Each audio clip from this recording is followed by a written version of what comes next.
অপরদিকে যাত্রাবাড়ি থেকে একটি মিছিল হয়ে অর্থাৎ এদিকে প্রেস ক্লাব, মৎস্য ভবন, ইঞ্জিনিয়ার ইনস্টিটিউশন হয়ে শাহবাগের দিকে একটি মিছিল এসেছে। আসলে একটি মিছিল বলা খুবই কঠিন, মানুষের স্রোত আসলে।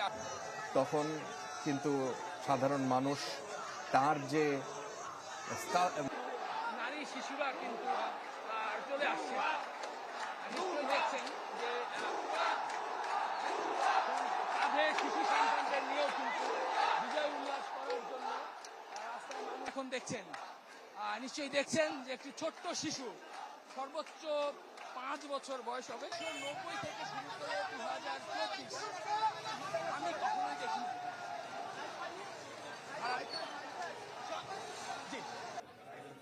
অনেক অনেক বাংলাদেশের আইন শৃঙ্খলা বাহিনীর সদস্য, পুলিশের সদস্য প্রাণ হারিয়েছেন। সত্যি কথা বলতে যখন তারা নিজেরা বিজয় উল্লাস চলছে, একটি শান্তিপূর্ণ অবস্থান ঢাকার মানুষের, রাজপথে সবাই বেরিয়ে এসেছেন, সবাই বিজয় উল্লাস করছেন এবং সরকার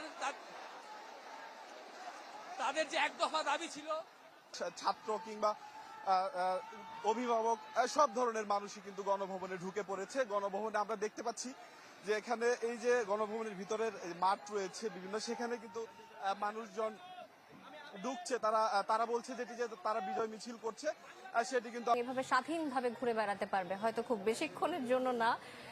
মানুষের আনন্দ উচ্ছ্বাসের সাথে আমরা এটাও দেখছি স্ক্রিনে যে মানুষ চেয়ার নিয়ে চলে যাচ্ছে। আপনারা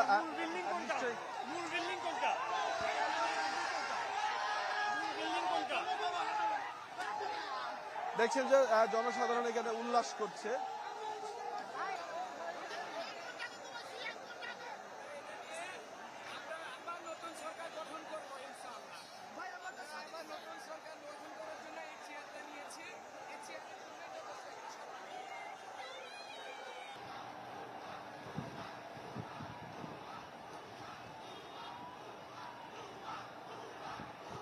বিরল দৃশ্য, আমরা হয়তো এমন দৃশ্য আর কখনো দেখতে পাবো না। দর্শক, আপনারা টিভি স্ক্রিনের পর্দায় দেখছেন যে চেয়ার ডাকা হয়েছে।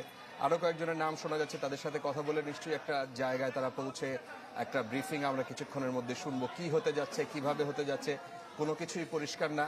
তবে এইভাবে দেখছি, আমরা যে খবর পাচ্ছি যে তিনি পালিয়েছেন। কিছুক্ষণ পর